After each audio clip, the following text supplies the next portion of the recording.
रानी करे देबू आज जे प्यार तलाई दे हम सोनवा के हार। हे रानी करे देबू आज जे प्यार तलाई दे हम सोनवा के हार। सोनवा के हार,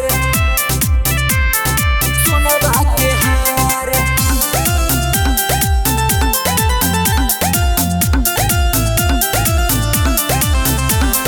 खाली पोल्हावेल हमरा के राजा,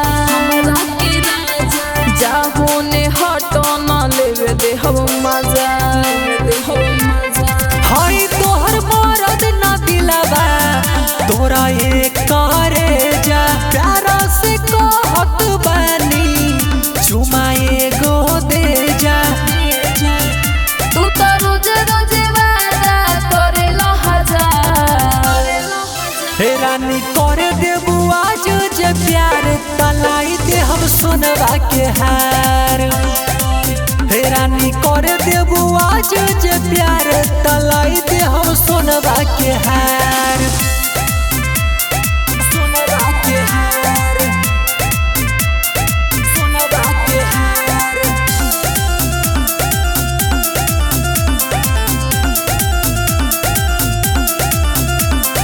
नाही निभावेल मरद के धरम, चंचल विशाल माथा करम न गरम। ऐसे न फूलोए धनिया तू तो घुमाने कालू ले आई देव जाके मनोज के दुकाने।